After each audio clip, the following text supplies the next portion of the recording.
எல்லோருக்கும் அன்பு வணக்கம். நீண்ட இடைவெளிக்கு பிறகு உங்கள் பிரசித்தி பெற்ற ஐரிஷ் விஷன் மூலமாக உங்களை சந்திப்பதில் மகிழ்ச்சி. தொட்டனை தூரும் மணற்கேணி மாந்தருக்கு கட்டணை தூரும் அறிவு. கிணத்துல தோண்ட தோண்ட தண்ணி வர்ற போல் படிக்க படிக்க அறிவு வளரும். அறிவு வந்துட்டால் போதுமா? கற்க கசடர கற்பவை கற்றபின் நிற்க அதற்கு தக படி, படிக்க வேண்டியதை படி, படித்தபடி நெல்லு. அறிவு அற்றம் காக்கும் கருவி. நான் தமிழகத்தில் அடிக்கடி போகிற ஒரு வீடு சென்னையிலேருந்து சேலத்துக்கு, தமிழகத்துக்கு மட்டுமல்ல இந்த தேசத்திற்கே 2 அறிவாளிகளை தந்த வீடு சேலத்தில். அந்த வீட்டு வாசலில் ஒரு போர்டு இருக்கும், அறிவு பகிர்தலுக்காக வாருங்கள், அதிகார பகிர்வு வேண்டாம்னு. இடது பக்கம் இறையன்பு ஐஏஎஸ்ன்னு இருக்கும், வலது பக்கம் திருப்புகழ் ஐஏஎஸ்ன்னு. ஒருவர் தமிழகத்தினுடைய முன்னாள் தலைமைச் செயலர், சீஃப் செக்ரட்டரி, இன்னொருத்தர் டெல்லியில் ஆளுமை மிக்க பதவிகள் எல்லாம் வகித்தவர், பாரத பிரதமருடைய இதயத்திற்கு இதமாகவும் இருந்தவர். அப்பேற்பட்டவர்களுடைய வழிகாட்டுதலில் எனக்கு கிடைத்த உலக அனுபவம் என்ன என்றால், படிப்பு, அறிவு, கல்விதான் ஒருவருடைய வாழ்க்கையை புரட்டி போடக்கூடிய நெம்புகோல். இதை அப்படியே வச்சுப்போம்.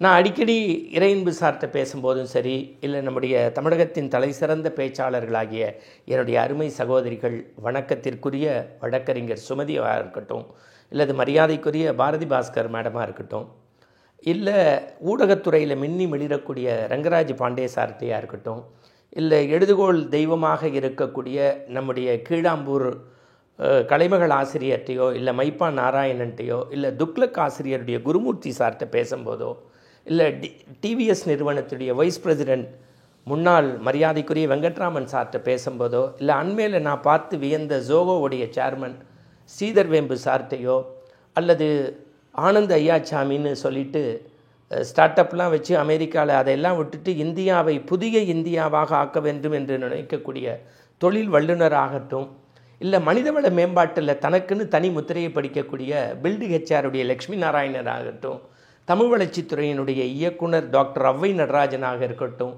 யூடிஎஸ்சினுடைய சேர்மன் திரு ரகுநந்தனா சாராக இருக்கட்டும், இல்லது புதிய வளமிக்க இளைஞர்களை நான் சந்திக்கும் போதும் அவர்களெலாம் எனக்கு சொல்லக்கூடிய ஒற்றை செய்தி என்னென்னா, உங்களை போன்றவர்கள் சமூகத்தில் மாணவர்களுக்கு வழிகாட்டியாக சில செய்திகளை செய்யணும் அப்படின்னாங்க.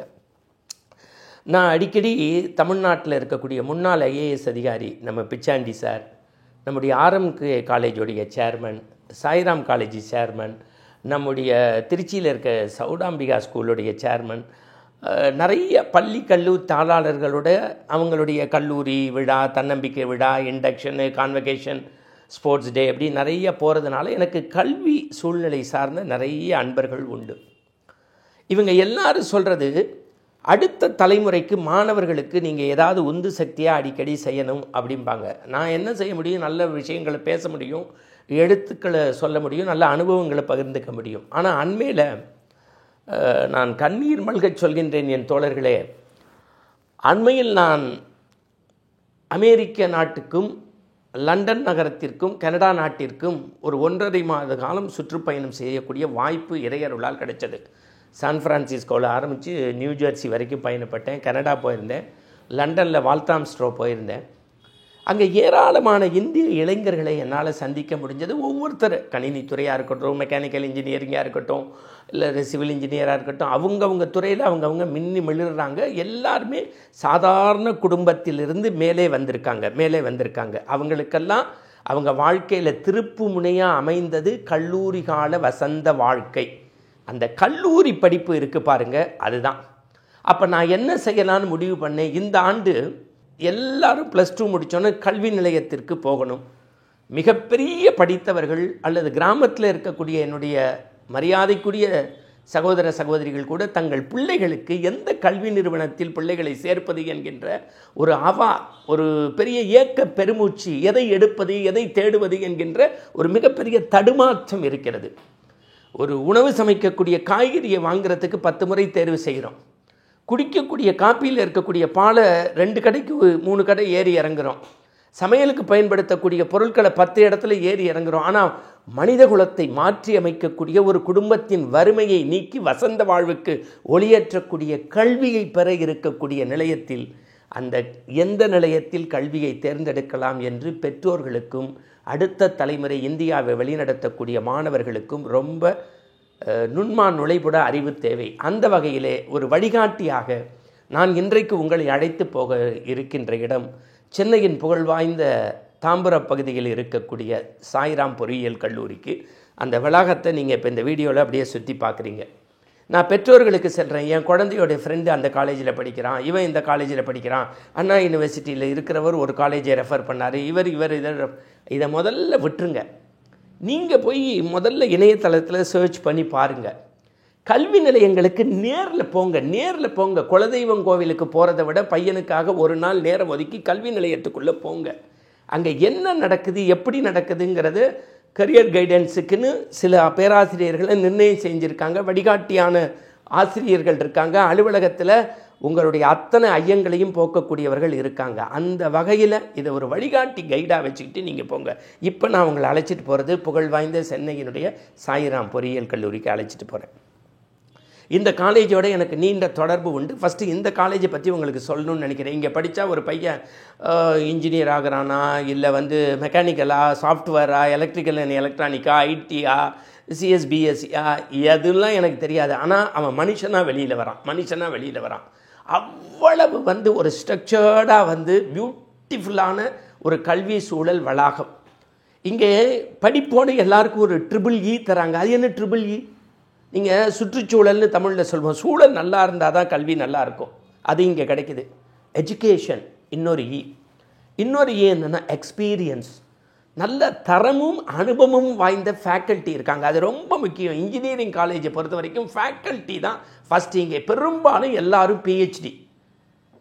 அதோட என்னென்னா இந்த சேர்மன்ட்ட உள்ள ஒரு நல்ல ஆட்டிடியூடு என்னென்னா, PhD பண்ணிகிட்டு இருக்கவங்களுக்கு அவரே நிறைய உதவிகள் செய்து ஃபினான்ஷியலாகவும் சரி, அறிவு சார்ந்த விஷயங்களும் மெட்டீரியல் வைஸாகவும் நிறைய சப்போர்ட் பண்ணுறாங்க. அப்போ என்ன நினைக்கிறாங்க, தன்னுடைய கல்வி நிலையத்தில் இருக்கக்கூடியவர்கள் தரம் வாய்ந்த முழுவதும் அறிவு சார்ந்த கல்வியை பெற வேண்டும் என்று இந்த சாய்ராம் கல்லூரி முற்படுகிறது. இவங்களுடைய லேபரட்டரி அண்ட் லைப்ரரி, அதை பற்றி ஒரு வார்த்தையில் சொல்கிறேன். கண்ணில் ஒத்திக்கலாம் சார், கண்ணில் ஒத்திக்கலாம். சான்ஸே இல்லை. என்ன மாதிரி பியூட்டிஃபுல் லேபரட்டரி, அவ்வளவு எக்யூப்மெண்ட்ஸு, அப்டேட்டான புக்ஸு. இது ரெண்டும் தான் சார் மனுஷனை உயர்த்து. வேறு எவனும் நமக்கு உதவ மாட்டான்.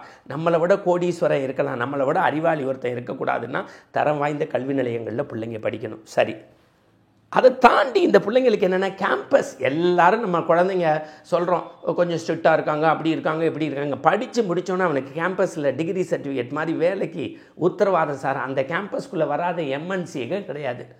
இன்றைக்கி வேர்ல்டு வைடு நான் ட்ராவல் பண்ணுறேன். கிட்டத்தட்ட 60% இந்தியர்கள் அயல் நாட்டில் மின்னி மிளிர்றாங்க பல்வேறு துறையில். அதில் 40% தமிழர்கள். கிட்டத்தட்ட நான் பார்த்தேன் 13-14% சாய்ராம்லேருந்து போனேன். எனக்கு தெரிஞ்ச பல பேர் அமெரிக்காவில், ஜெர்மனில், யூகேயில் கொடிகட்டி பறக்கிறாங்க சார், கொடிகட்டி பறக்கிறாங்க. அவங்களுக்கெல்லாம் ஆதாரமாக இருந்தது கல்வி தான். என்ன இந்த சேர்மன்ட்ட உள்ள நல்ல விஷயம் சிஇஓட்டன்னா, அந்த படிக்க போத ரேக்கத்தான் மாதிரி நிறைய விஷயங்கள், அவருடைய paper presentation, extra curricular activities, அவங்களுடைய ஸ்கில்ஸ் டெவலப்மெண்ட்டு, கரியர் கைடன்ஸு, இதெல்லாம் நல்லா நடத்தி புடம்போட்ட தங்கம் மாதிரி மோல்டு ஆக்கிடுறாரு. A to Z. அவனுக்கு ஷூ சாக்ஸ் போடுறதுலேருந்து, ட்ரெஸ் பண்ணுறதுலேருந்து, ப்ரஷ் பண்ணுறதுலேருந்து, இன்டர்வியூ ஃபேஸ் பண்ணுறதுலேருந்து, பயோடேட்டாலேருந்து அவன் ஃபியூச்சரில் எப்படி வரான்னு. இன்னும் சொல்ல போனால் இந்த STG அப்படிம்பாங்க. STG அப்படின்னா உங்களுக்கு தெரியும், யுனைடெட் நேஷனில் ஒரு 17 விதமான கோல் செட் பண்ணி இந்த நாட்டினுடைய வறுமையை போக்குறது, எல்லாரும் மேம்பட்டு இருக்கிறது, சுகாதாரத்தை பேணுறது, ஒரு தரம் வாய்ந்த விஷயம் எல்லாருக்கும் கிடைக்கணும்னு நினைக்கிறாங்கல்ல, அதை கல்வி நிலையத்துக்குள்ளே கொண்டு வர்றாரு. இவர் ஒரு கோல் செட்டிங் வச்சிருக்காரு. DCA என்ன சார் அப்படின்னு, D for target, C for நல்லா பார்த்துக்கங்க commitments, A for achievement. DCA அது அவருடைய உடம்புல புறையோடி கிடக்கு சார். அவங்க ஒரு ஹேண்ட் டைரி போடுறாங்க சார். அந்த டைரியை ஃபாலோ பண்ணாலே ஒருத்தன் டோட்டல் குவாலிட்டி பீப்புளாக வந்துடலாம் சார். அந்த 5 பக்கத்தை படித்தாலே பியூட்டிஃபுல்லாக இருக்குது சார் அந்த டைரி. சரி, அடுத்து நான் வரேன். எஜுகேஷன் போகிறவங்களுக்கு இன்ஸ்டியூஷனில் ஃபினான்ஷியல் பேக்ரவுண்டு எப்படி இருக்குன்னா, நீங்கள் நல்லா படிச்சுட்டா பசங்களுக்கு ஸ்காலர்ஷிப் சார் அள்ளி கொடுக்குறாரு மனுஷன். ஸ்காலர்ஷிப் எக்கச்சக்கம். அவன் எக்ஸ்ட்ரா கரிக்குலர் ஆக்டிவிட்டீஸ், டெல்லி போகிறேன், பாம்பே போகிறேன், கல்கட்டா போகிறேன், பேப்பர் ப்ரெசன்டேஷன், அதில் ஜெயிக்கிறேன், இதில் ஜெயிக்கிறேன்னா ரீஎம்பர்ஸ்மெண்ட் வாங்கிக்கோ. விடுதி சான்ஸே இல்லை. Food super. அந்த வளாகத்துக்குள்ளே போனால் கோவிலுக்கு கல்லூரிக்குள்ளே கோவில் இருக்கும் சார். ஒரு கல்லூரியே கோவிலாக இருக்குது சார். அதுக்கு மேலே எனக்கு சொல்ல தெரியல சார். சாய்ராமில் படிச்சுட்டு ஒரு பையன் வெளியில் வந்தானா, அதுவும் அண்மையில் இந்திய அளவில் சாரணர் இயக்கம் வந்து ஒரு பெரிய கான்ஃபரன்ஸ் நடத்தினாங்க ட்ரிச்சியில். அதுக்கு தமிழக அரசுக்கு சப்போர்ட் பண்ணது மட்டும் இல்லாமல் அதை பியூட்டிஃபுல்லாக நிறைய ஃபண்ட்ஸ் இவங்க செலவு பண்ணி அந்த அந்த அந்த நிறுவனத்தை அப்படி தூக்கி நிறுத்தி பெரிய பேக் போனாக இருந்தாங்க. தமிழக முதல்வரே அதை அப்ரிஷியேட் பண்ணார். எல்லா மீடியாலேயும் வந்தது, நியூஸ் பேப்பரில் வந்தது. நம்ம பார்க்குறோம், உலகளாவிய நடந்த செஸ் போட்டி, சாய்ராம்லேருந்து ஒருத்தர் போனார், கேரம் போர்டு போனார், கிரிக்கெட் மேட்ச்சு போனார், வாலிபால் போனார், அறிவு சார்ந்த விஷயங்கள் போனார், எஸ்ஏ காம்படிஷன், ஆர்டிக்கல் காம்படிஷன், ஒரு என்எஸ்எஸ் என்சிசி ஸ்கவுட்டு சூப்பர், எல்லாத்துலேயும் தரம் வாய்ந்த ஒரு விஷயங்கள் இருக்க முடியும்னா எந்த கல்லூரியும் இல்லாத ஏதோ ஒரு விஷயம் அந்த கல்லூரியில் இருக்கிறது. முழுவதும் தரம் வாய்ந்த மனிதர்களாக இயங்கக்கூடிய சாய்ராம் கல்லூரியில் உங்கள் பிள்ளைங்க படித்தா நிச்சயமாக அவனுடைய எதிர்காலத்திற்கு வசந்த வாழ்க்கை திறவுகோலாக இந்த கல்லூரி அமையும் என்று நான் நம்பிக்கை இருக்கிறது. அந்த அவங்களுடைய தந்தையார் ஃபவுண்டர் சாய் லியோ முத்து சார், அவர் வந்து ரொம்ப மனிதநேயம் படைத்த மனிதநேய மாண்பாளர். ஒரே வரியில் சொல்லணும்னா அப்படியே அந்த தந்தையினுடைய அடிச்சுவற்றை பின்பற்றி தன்னுடைய பணியாளர்களை தன் குடும்ப உறுப்பினர் போலையும் அங்கு படிக்கக்கூடிய பிள்ளைகளை தன் பிள்ளையும் பாவிக்கக்கூடிய திரு CEO சாய் லியோ முத்து அவர்களுடைய அன்பு திருக்குமாரர் திரு சாய் பிரகாஷ் அவர்களுக்கும் இந்த நேரத்தில் நன்றியை சொல்ல கடமைப்பட்டிருக்கிறோம். ஒவ்வொரு பெற்றோர்களுக்கும் உங்களில் ஒருவனாக, உங்கள் குடும்பத்தில் ஒருவனாக இந்த வழிகாட்டி வீடியோவை பதிவு செய்கிறேன். பாருங்கள், அந்த கல்லூரிக்கு போங்க. கண்டிப்பாக உங்கள் பிள்ளைகளை அறிவுசார் பிள்ளைகளாகவும் மனிதநேய மாண்பாளராகவும் ஆக்குவதற்கு அந்த கல்லூரி வசந்த வாசலுக்கான வாழ்வியல் திறவுகோலை உங்கள் கையில் கொடுக்கும் என்பது நிதர்சன உண்மை. மீண்டும் இது போன்ற ஒரு நல்ல வீடியோ பதிவில் சந்திக்கும் வரை அன்பு வணக்கம் கூறி விடைபெறுவது உங்கள் அன்புக்குரிய மணிகண்டன். நன்றி நேயர்களே. இந்த தகவல் உங்களுக்கு பிடிச்சிருந்தா லைக் பண்ணுங்க, உங்க ஃப்ரெண்ட்ஸுக்கு ஷேர் பண்ணுங்க, மறக்காம எங்க சேனலுக்கு சப்ஸ்கிரைப் பண்ணுங்க.